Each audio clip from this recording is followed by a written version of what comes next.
You're listening to the Afterburn Podcast, episode number 2. Altitude. Tower, Delaware Station is release to you, runway 4 left, wind 040 at 5, clear for takeoff. Seat tied, altimeter 0 eyes, we're clear for takeoff, clear for the airspace. Fire projector. My brand ramp curveballs at 354. Line set. Viper 01, be advised, the restrictor area 6002 is still active. Lights on. Next picture 16, 15,000, Viper 1 targeted. Well, there's always like the right of self-defense, and so that was the first time you're like, well, man, like I'm seeing fire from this thing. I know they just got shot, and I'm trying to coordinate, but then you kind of lose track of where guys are as they start moving into this complex. You're like, I know the bad guy's there, but dude, I don't know if there's two Army guys that are now like trying to go attack him. That's the voice of Major Matt Fitty, the guest for today's podcast. He's currently an F-35 pilot, although he's also flown the F-16 as well as the T-38. He's going to tell us a little bit about his journey in aviation as well as some of the things he's done in the Air Force. But before we get started today, a few admin items. A lot of the feedback I got from the last episode was, I got to wait 2 weeks for the next episode. And while I hope to be able to change this in the future, right now, I'm just not able to increase the frequency based on what I have going on in my life. However, I did create a Patreon page, which is allowing me to bring you more content in between episodes. That's patreon.com/the Afterburn Podcast. And if you have a tough time spelling Patreon like me, it's patreon.com. And you might be asking, Rain, what does this get me? Well, I'll give you some examples. At the patch level, you're going to get unedited episodes. Right when I record them, they'll be uploaded. Sitting there right now is an interview with Steve Reichert, who is credited with a kill of over 1,600 meters in Iraq. He's also a survivor of an IED attack, as well as an interview with Major Cody Shiv Wilton, the A-10 demo pilot. Also question and answer sessions up there, behind the scenes photos, videos. And then at the next level of Director Ops, you're going to see who's coming on the show and be able to participate and formulate questions for me to ask upcoming guests, as well as a few other benefits there. Again, swing over to patreon.com if you're interested in some additional content and supporting the show.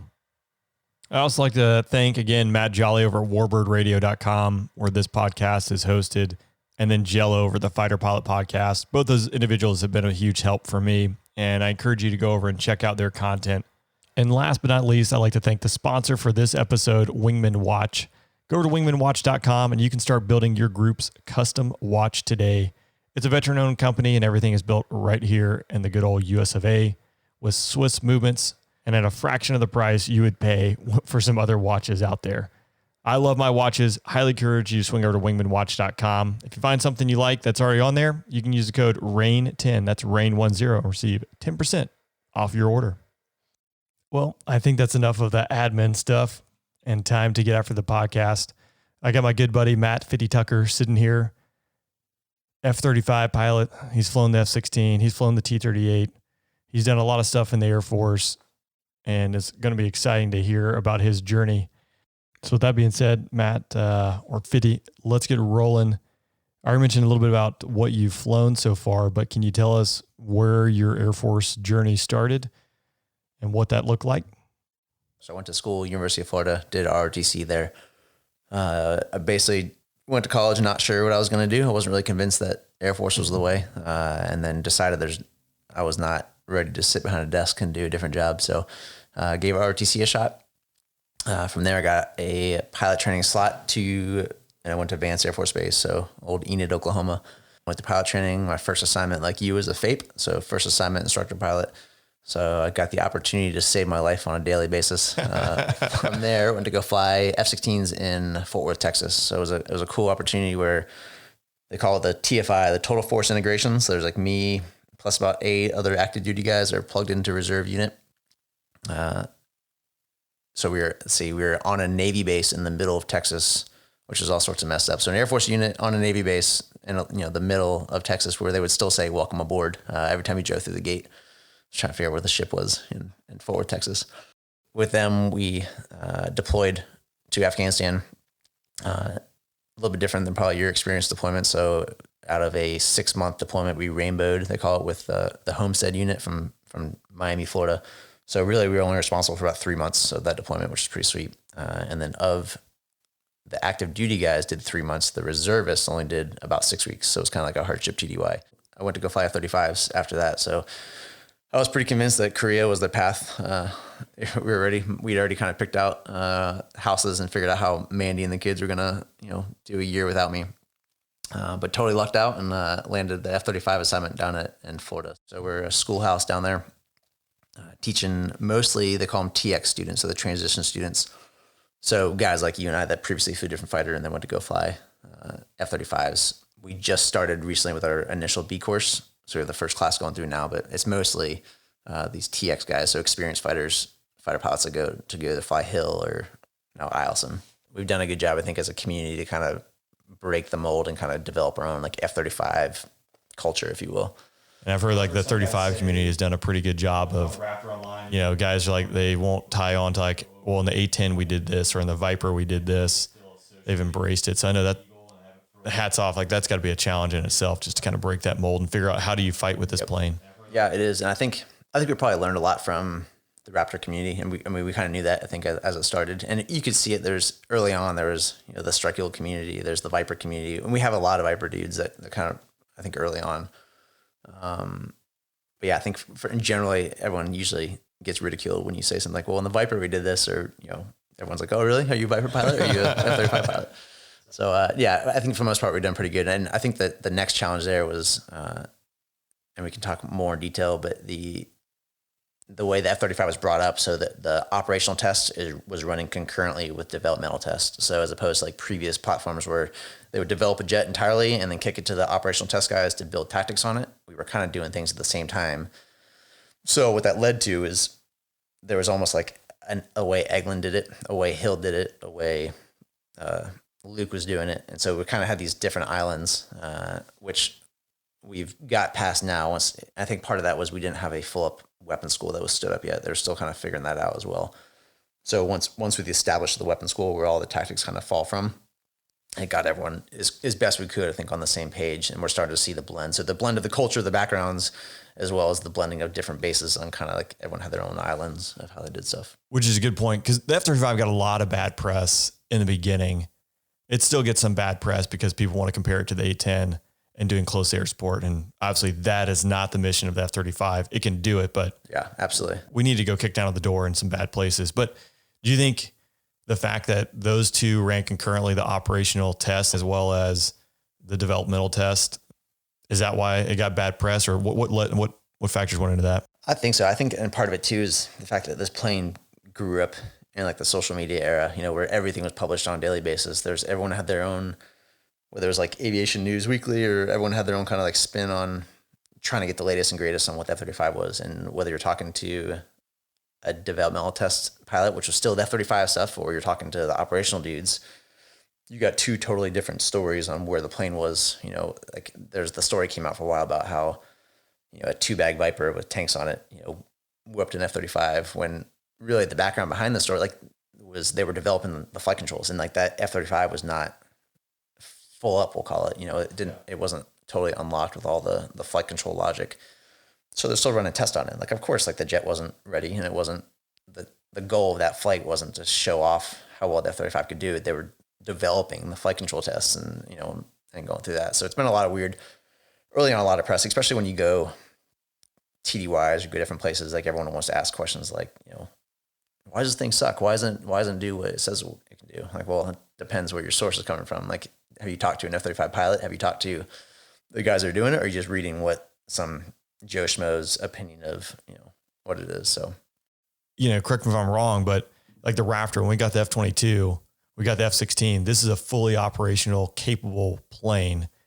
And different F-35 is, hey, once it's flyable and like we can land the thing, give it to us so we can start figuring out how to best employ it. That's kind of the logic went behind it, right? And then now we're getting different evolutions and blocks throughout. And it's just been really in the past like 2 years, right, that it's fully operational capable, and we don't have all our planes that are that way, right? Yeah, you bet. So like down at Eglin, we're a schoolhouse at Eglin. The software we're running, we only have a handful of jets that are, I'll call it like the operational tape, that software that can go. It's a mix of software and hardware upgrades. But Hill right now is the only one that's running, and then a couple guard units. So Vermont just got theirs. And as more squadrons are standing up, Eielson up in Alaska is going to get them. They're starting the stand up process. But those are only guys with the operational software on the plane. So we've had it for a long time, and there's a strong push to get it to this like initial operating capability, and then call it like it was good enough to go do stuff, but it wasn't like the end result. And if you think about it, so the plane, although it looks like a plane, right? It has two wings, got an engine, it's got wheels. Like it is a flying computer. It's the software on the thing is ridiculous, and that's what makes it what it is. So if you think about Apple or Microsoft, or like when you got your first iPhone, like iPhone 1 is not like it was, the iPhone 11, like a drastic light year difference. So it's the way you release software is like you have the idea of what it's going to get to, and then you have to start somewhere. And like here's block 1, here's block 2, here's block 3, and you got to keep increasing it. And so the end state is that it's an incredible jet. It can do some pretty crazy things. It obviously wasn't there when all the politics, and then of course once you involve politics and money and how things are going, it just gets a weird twist to it. That was one thing I had people on the air show circuit would always ask, and everyone's like, why does F-35 suck? Why is it terrible? Like, it's not. And I had limited experience flying anything tactical with F-35, but I did a couple exercises. And I was like, I can attest that when we have the F-35 there, like the F-16 is incredibly, it's much more lethal just because of the data and things like that the F-35 is sharing with the fight. It's an impressive plane, and it really has just been an uphill battle because everyone's like, it's terrible at close air support. It'll never replace the A-10. It's like, that's not what it's designed for. I think part of that too, like early on, that was the idea. I was like, well, what's going to replace? And there was something that came out a while ago about like, yeah, it's going to take over for the A-10. A-10's been unfortunately on the chopping block for like, as long as I've been in the Air Force. You always hear like, it's going away. Okay, actually no, we need it. So I don't know if it was like a politics game or where that leaked, but I mean, yes, we do train to cast, sort of, but that's not what we're built to do. The idea is that you're using the stealth capabilities and all the sensor fusion and the integration to kick down the door of Iran, Russia, China, like those type of fights. It's not, although you probably will see in Afghanistan doing stuff. That's not the bread and butter of what we train to. Yeah, contested environments. So environments that are not permissible. You're going to have people shooting stuff that's really advanced from the ground that you need to be able to sneak in there and do stuff. So yeah, interesting to hear your perspective on that and kind of like the background, because I don't think a lot of people know that. And it's an info war and people are always fighting it. It seems like the people who scream about the A-10 are always the loudest. So what was it like going from the F-16 to the F-35? And it was different. It's the F-16 is my first love. I love flying that plane. And it's the best fighter out Absolutely. there. But it's good looking. It's hard to even explain. So the flying is, although we're getting flight control logic that I feel like is similar to what the F-16 was. But man, the F-16, like you sit in there and it feels like you strap the jet onto you, like on your back, right? The F-35 is a little bit bigger feel. The cockpit's a little bit bigger. I think that's part of it too. You don't have the bubble canopy. There's a lot of frustrations early on because of what I was used to seeing in the Viper, as far as, I had total visibility all around. You're somewhat limited per se. There's workarounds and things you can do, but so initial, just like getting the plane flying, you kind of early on, it was a little frustrating on trying to figure out how to get the same viewpoints that I had before in the Viper. But man, the flying is incredible. The fact that, like the Raptor, like the post stall flying. So you can totally control the nose in a full up stall. Like, as you can pull back on the stick, you can command up to 50 degrees alpha or AOA. Yeah. 35 degrees is the critical angle of attack. So I can command another 15 degrees on top of that. So I get this nose track, which is eye opening if you haven't seen it when you fight against someone else. So even if you start as I'll call it counter-offensive, so a defensive-looking position, the ability to get the nose turning around to threaten the dude that's behind you is pretty incredible. Like that thing flies pretty well, and it's got a ton of power. Once you're down low, that thing just cooks. Yeah, that's awesome. I feel like it kind of back to like a Viper, a clean Viper day when you're raging at 400 knots and just sustaining 9 Gs. We're not quite there, But once you get below 10,000 feet, like the thing cooks pretty good. That's the flying aspect. Like, so I really enjoy flying the F-35. I think I probably enjoyed just like the pure basic of flying the Viper probably better. I mean, it's like kicking out like the, 60 Chevy in your garage. You just crank the thing up. It just works. But man, as far as the amount of information that the F-35 gives you is unbelievable. Like, you go to these large force exercises where there's 80 jets flying around. And in the Viper, man, you would think skinny, right? You had your foreship, you would kind of go, man, I see a lot of stuff on the radar and I don't really know who's who, as you're trying to figure it out. And in the F-35, man, you just show up and it, like, the jet just knows. It just IDs things. It tells you where the good guys are. It tells you where the bad guys are. When we fly formation in the F-16, we're a mile to a mile and a half apart, right? So you're 3 to 4 miles from like the two outriggers as a foreship. Yeah. In the F-35, we're, 60 to 80 miles apart. Like, you don't see your wingman, but you have all the information from his jet. You look out in the helmet, you can see where he's at. So you have instant SA on what's going on around you. So that was probably the biggest eye opener early on to me. It was just the amount of information that this jet just gives you is nice. It also really sucks when you lose that information, because like in the F-16, I remember like you would build your SA, right? You had these bullseye maps, that would show you like the layout of the airspace, and you knew where the terrain was, where your targets were. And you had all these pictures of stuff. Well, in the F-35, all that stuff's sort of, I'll call it sort of done for you by the plane.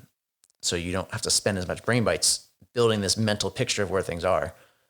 So when that stuff goes out, every once in a while we have, display issue, like it's an instant SA dump. And you go from like King Kong of the world, knowing everything, to like, dude, you were lost in the world. Yeah. You're just a supersonic Piper Cub. Exactly. And you're by yourself, right? You're 80 miles away from your wingman. So you're like, oh, this is not good. Yeah. Out there alone and afraid, not exactly where we want to be. Well, to shift gears here just a little bit, you did a deployment to Afghanistan, the F-16. Can you tell me a little bit about that and your experience there? It was good. Like I said, again, it was like kind of a hardship TDY. It was only 3 months long. We were in Bagram, so kind of like the northeastern portion of Afghanistan. Yeah. And for those who aren't familiar with Bagram, I mean, it's surrounded by mountains. So the environment is completely different than you and anywhere you ever flown before. And now you're going out there doing the mission, loaded the plane out with weapons, lives are on the line. It is a different environment when you step out the door to go to war. No, yeah, it's definitely different. It's like you said, when you start putting real weapons on the plane. And I think the weird part too is, and I say weird, the interesting part was the fact that we were basically doing support of like task force guys, so like the special ops army guys, and they were on base with us. Well, they were basically across the runway. So we would develop a personal relationship with these guys. You'd meet the guy that you're about to go on a mission with and talk to him on the radio. And so it adds a little bit more, I guess, realness to it, when, as opposed to just being a voice on the other end of the radio, like you knew that was Mike that you met at the chow hall. When we were eating dinner with him, like, making jokes and being funny, and then you hear him on the radio and you can hear the stress in his voice or whatever. So it just adds, a little bit more realness to what you're doing. Yeah, it's a whole nother dynamic. I mean, there's a face with a voice, and you just brief with them, or you ate dinner with them. So did you guys like usually brief with them, or you just like a telephone call? I know, because there's some logistics to getting over to the other side there. Yep. If there was a higher emphasis, like mission they're doing, sometimes we'd be able to brief like the day prior, or kind of get read into some of the stuff they're doing. It's like 90% of the time, it's just you were given products. Sometimes you do a brief like phone chat with them, or sometimes it was just you meet them out on the radio. You just knew, you could pick up call signs on who people were, and usually based on the call sign, you kind of had the idea of what the mission was going to be, whether it was just armed overwatch, where you're basically just flying overhead, making some noise, or just kind of on call, or whether or not it was like a deliberate strike where you're going out to do something. Like you kind of took off with already knowing what your objective was and what your targets were. At that point, were you guys doing a lot of HVI, high value target, or high value individual, like surgical type strikes, or was it mostly armed overwatch, or was this a smattering of different mission sets? Yeah, so I'd say it was definitely a mix. I'd say a lot of what I flew was this armed overwatch, or you're just basically airborne alert. Just you're kind of burning circles in the sky, waiting for something to happen, and then you'd be the quick response time while they sorted out, the rest of the firepower. But so it was a mix. It was a mix of just launching and being ready, or going out with guys that were either like clearing we even joked about like we even had a mission once where the food facility that was next to Bagram, a lot of stuff was flown in, but a lot of stuff was trucked in. And so they had an issue where they're having a bunch of riots in this food packaging facility, which was limiting what food we were getting at Bagram. Like it really cut back to what they could get in there. So in the meantime, they basically started these, it was almost like a riot control team. You know, they would go out with like all their Humvees and and they would basically roll through this thing to just show presence to kind of, because once we showed up, whether it was dudes on the ground or just making noise, like everything would kind of break up and go away. But, you know, the locals couldn't control it when, you know, these people started rioting in the streets, which affected our ice cream and our eggs for breakfast. So, I mean, we had a couple of times where we did armed overwatch for these guys that were just going to run patrols through this food packaging facility, or basically like a complex where they would just truck stuff in. So we would do that. We make some noise over that. It would scatter the riots, and then they would fill the food trucks up and bring it back to Bagram. So it went from like, no kidding, targeting where we're going out, knowing we were going after, like you said, like a high value individual or someone they've been watching for a long time, all the way down to just, you know, making noise over top of trucks to keep those dudes safe as they did their patrols. What was the feeling going from hanging out, burning holes in the sky to getting called in, shifting gears? It's usually like 90% of it's all like boring, benign stuff. And the like 10% of the flying is like adrenaline through the roof. Yeah. Especially when you had, we'd have, they call them vols, like vulnerability periods where you have to fly for, 6 to 8 hours. So you're like on hours, 4 or 5 or 6, and you've hit the tanker, 15 times. You're just trying to stay awake. It's 4:00 in the morning. I was on the night shift there, which was good and bad. It was nice because it was not hot during the day, but it was also kind of sucked because it was always dark, when you flew. So, you're trying to do stuff to keep yourself awake. You're going to the tanker a lot. You're talking to your wingman. You're just kind of touring around Afghanistan. And then out of nowhere, all of a sudden, something would pop up and you have to go, like you said, like 0 to 100 in about 10 seconds. And so a challenge, I think for most guys too, is to go from like, how do you mentally deal with that? Like, how do you go from just like, like, how do I stay awake doing fun, funny jokes or tricks to, holy smokes, guys are getting shot at. Like, how do I get back to this, being this professional aviator and break, and like you said, not get spun up, especially when you're talking to a guy on the ground. You can hear his voice that he's panicked or he's amped up too. You can hear gunshots in the background.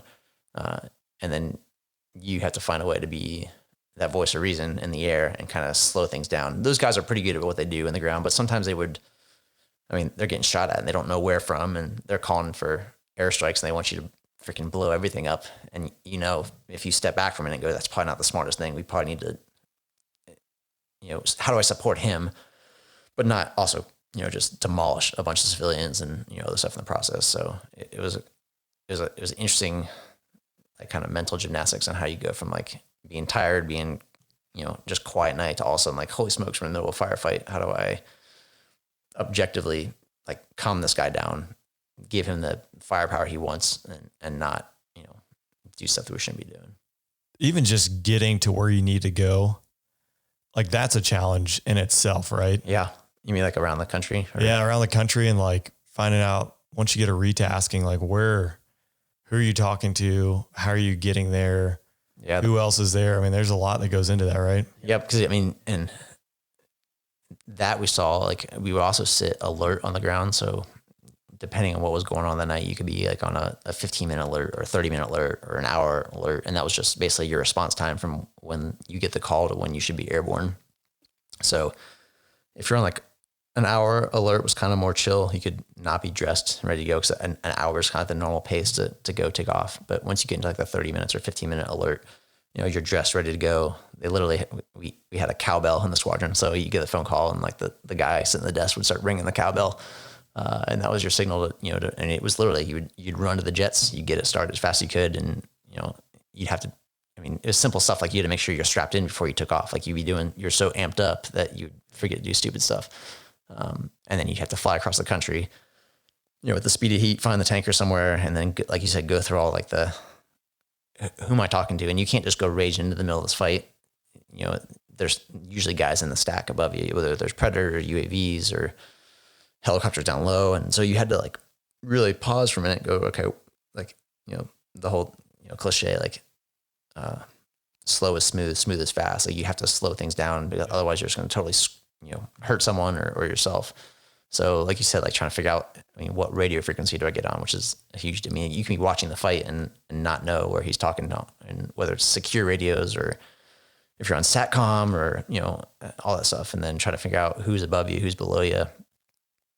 And then trying to figure out like who are the bad guys and who are the good guys, like there's just nothing but tracer bullets come back and forth, and you're trying to figure out, and just doing, you play the telephone game, or when you're a kid, you pass, he says, she said, whatever. So there's a guy on the ground that might be talking to a guy, on SATCOM who's talking to, the MC-12 guy, who then relays the message to me. And so now I have to go back and confirm to make sure that you don't get led down a path where, like, especially when you're showing up and you're all amped up and you're ready to help dudes out. Well, if you start making yourself believe what you think you want to believe based on the words you're hearing, you can obviously make a mistake pretty quick and drop munitions on the wrong people. So that was a hard part, to be like so amped up and then try to slow things down and then figure out, just get the whole mental picture and try to build what's going on.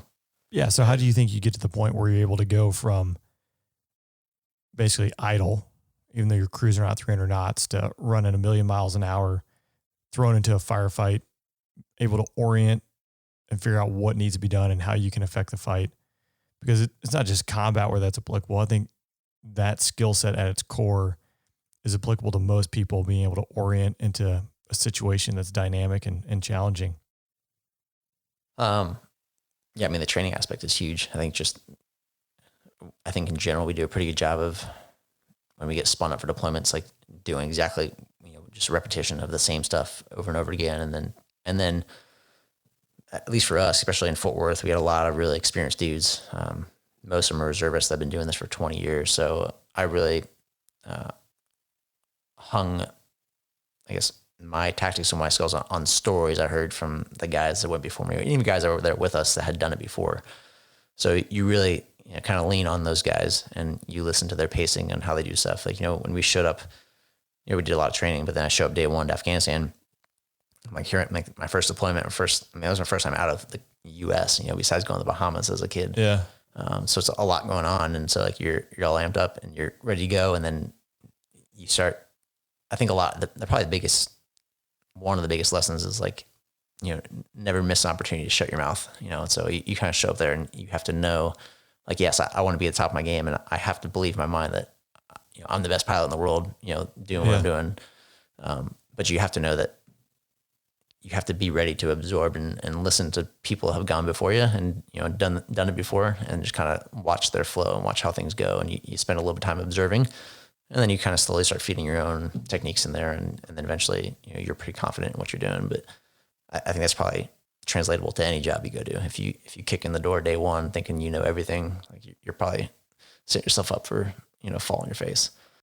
You always joke to say that it's better for you, for them to think you're an idiot and keep your mouth shut versus you open your mouth and prove them right.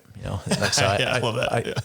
I subscribe to that wholeheartedly. So my mantra, I think, is like the first 6 months anywhere I go, I'm always just kind of quietly observe, figure it out. And you learn, I think you learn a lot more by keeping your mouth shut. And same thing, you still do what you're going to do. And you still, fly your jet and do all that stuff, but just by showing up there. And like from that type of lesson, I learned, like, watching some guys I wholeheartedly respect.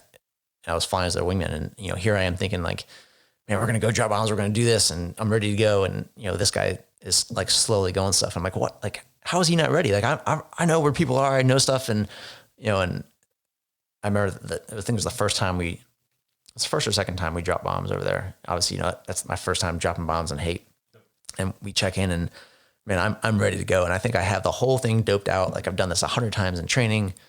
I have the picture figured out, and the guy I'm flying with is, again, super experienced. And I'm starting to, like, almost not question what he's doing, but I'm like, man, he must be off his game. Like, he doesn't have the SA based on what I'm hearing on the radio of what I think I have.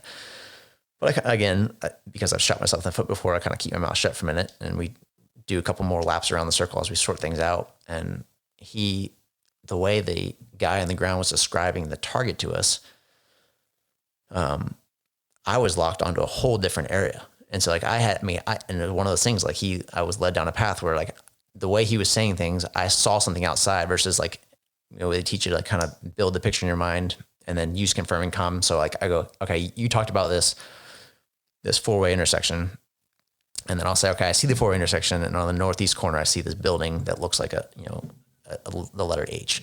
And they go, yep, there's, and if you look at that building, look just north, they kind of keep adding more comm to it. Well, I was going down the path of just listening to what he said. I look outside and I see something that looks similar to it. And I kind of almost talked myself into it. And then we eventually have a conversation, my flight lead and I was like, hey man, I think you can throw, like targets out there. I can data link stuff to him. I go, I think this is what I'm looking at. And he's like, no, man, you're looking about 100 meters to the south. And then I move my target over to where he is. And sure enough, like it's a very similar looking picture. But because this guy he saw both of them, my flight lead, and he was like, man, and he went like, we need to start over again. And like had basically calmed this guy down, kind of reintroduced the talk on of like where the target was. And we ended up finding the right spot, dropped the right bombs. But dude, if I would have gone off with what I thought, and I would have bet you $1 million that I had it figured out.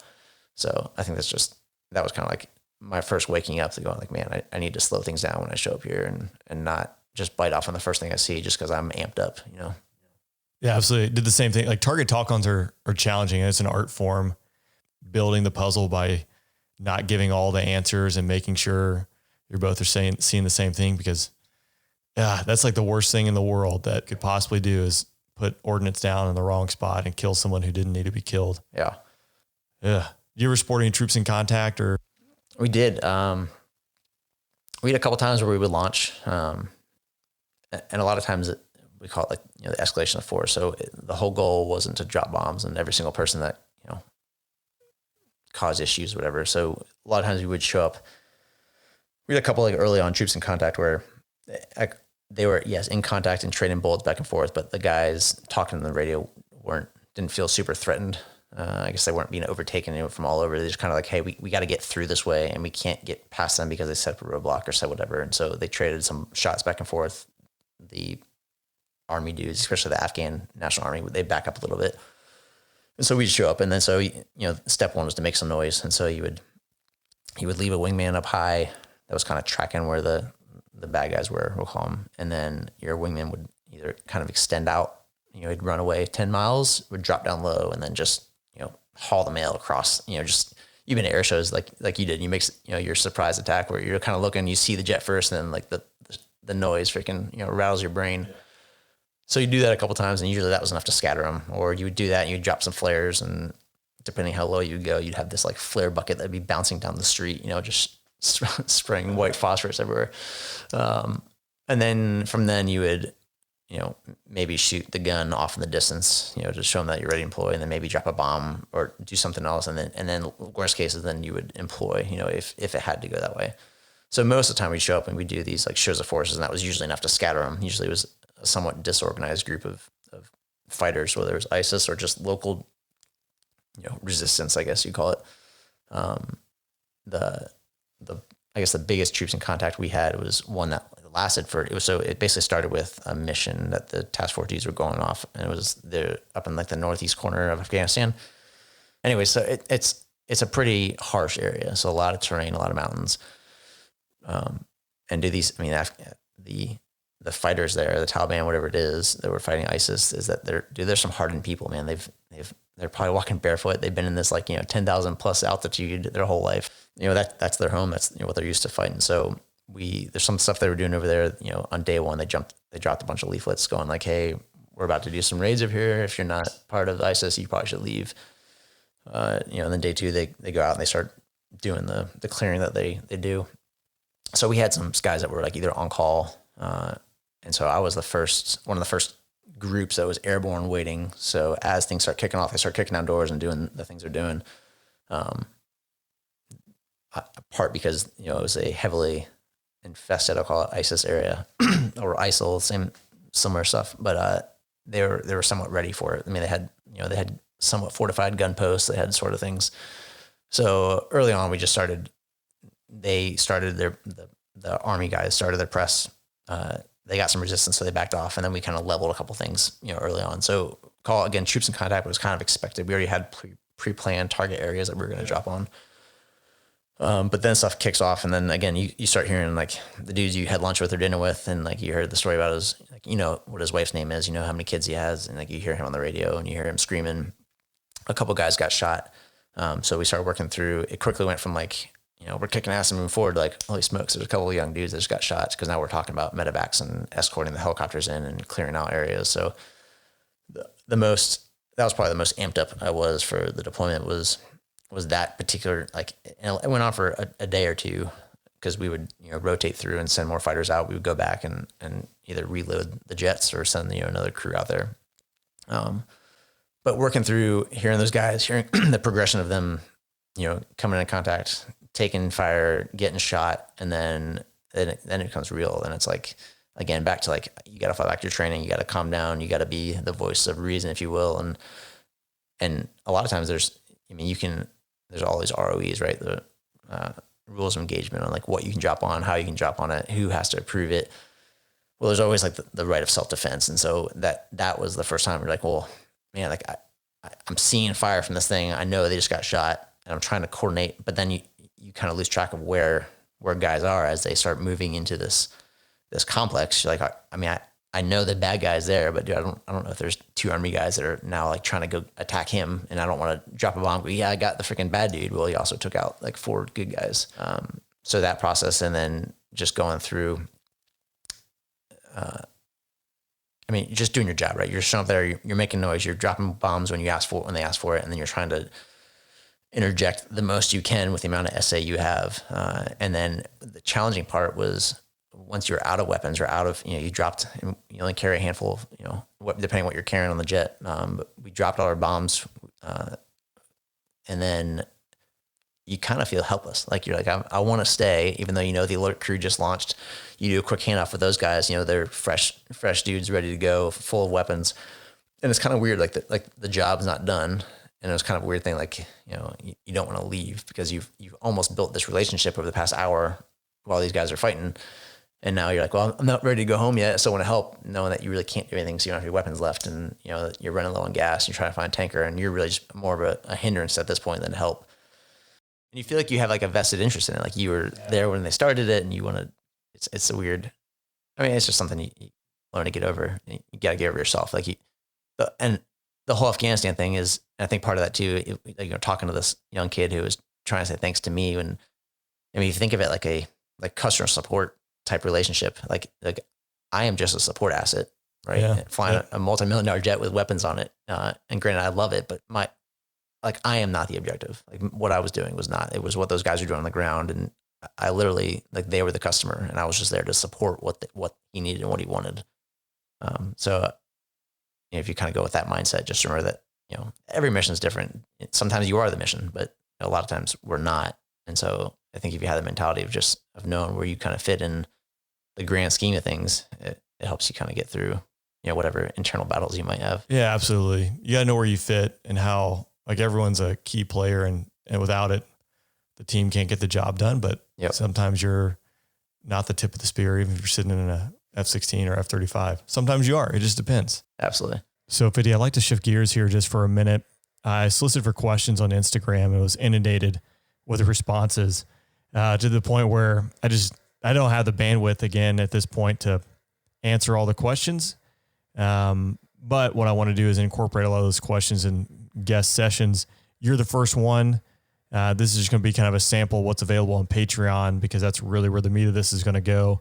But one question, just to kind of give people a flavor of what they can go find on Patreon. This is perfect for you. It's an F-35 maintainer, Daniel Brown _12. He's an airman first class, and he works on the F-35. He's applied to OTS, and he's looking for advice and tips in that transition. Hopefully he ends up flying an F-35. It'd be a pretty cool story. But what do you have for him? Yeah. I could say, first of all, like in life in general, timing is everything, right? So I think now is probably the best timing we've seen in a long time to want to be a pilot. Yeah, absolutely. And not that we're dropping standards, but just like, we are in dire need, whether it's Air Force, whether it's airlines or whatever, needing people. So now is a definitely good time. I would say the one key advice that someone told me a while ago. So a quick backstory: when I played soccer, I played my whole life playing soccer. And so my senior year of high school, in a practice mess around, I fractured a lower vertebrae in my back, and had to sit out part of the season. long story about how I screwed some things up I shouldn't have done. But because of that, I healed. Everything was good. I went through this whole process. Like my first 2 years of college, I wore this like full back brace, and it was just absolutely miserable, like a gimp walking around. Anyway, so I go to RTC. I go through all, like the 2-day process where they do all the medical reviews and figure out, and everything's good, except they're like, hey, what's up with this back thing? Well, it turned out that was a disqualifying, however they diagnosed it was a disqualifier. Part of that was when they took my civilian medical records and they transcribed them to my military ones, there was a bit of a transcribing error. And so the condition I had wasn't necessarily the condition they transferred over. It was similar, but it was way worse than what I actually had.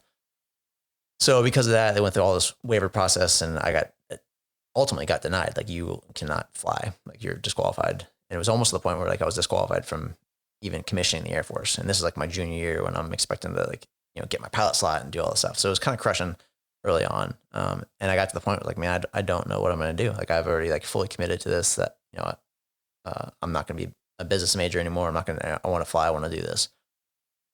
And the first answer came back was like, no, you can't do it. And so I was really crushed. My dad actually was the first one that was like, well, what's your plan? What do you want to do? Like, well, I really want to do this. He's like, well, then keep going. Like if you accept no as an answer, like it will be, that door is forever shut. Like you will find, I guarantee, like the next door you knock on, you're going to find a no again. And like, you're going to keep finding no's. And if you just keep knocking on doors until you eventually will find a yes, and you'll find a path. So he was kind of in my corner, and long story longer, we ended up I had to go to my state congressman and wrote a letter, this whole deal, explaining stuff. Because at that point, I mean, there's a lot, I was just a number to the Air Force. It didn't matter. So I go to the congressman and I tell him the whole story. He goes through, and I end up getting a congressional waiver, which was kind of crazy. And that got me reinstated for them to at least look at it, and I ended up getting a waiver. And so it took me about a year of just knocking on multiple doors, getting multiple no's, and every no you get is just motivation to keep going. And to me, it ended up being awesome because it really drove home internally like what I wanted. There's a lot of things in life, knowing what you don't want to do is almost as important as knowing what you do want to do. And so I knew I didn't want to not be in the Air Force and fly. And so that it really drove home like that was the path. I'm going to find someone to say yes and find a way. So fast forward that story, to advice on him is like, you will hit road bumps. You are going to find challenges, whether it's getting in a commissioning, whether it's going through pilot training, whether it's passing check rides, whether it's like, you're going to hit road bumps, and the way you deal with it, I think, is what, ultimately is going to get you where you want to go. So in short, I would say, don't take no for an answer. Like find your yes, find your way. Like, you will hit doors. Yeah, Fitty. 100% agree. And I can't think of a better way really to wrap up the podcast. And on that note, we do have a few more questions that'll be over there on Patreon for people who are looking for additional content. But you're right. Like, life is going to throw you curves. You gotta deal with it. You gotta get after it. It doesn't matter what you're doing. Flying an F-35, flying F-16, doctor, lawyer, firefighter, teacher, husband, wife. You're going to have to deal with stuff. And it's going to be easier for some than it will be for others. Like, that goes without saying. But you do only get one life. So I think it's important to get after it. Hopefully you guys enjoyed this podcast.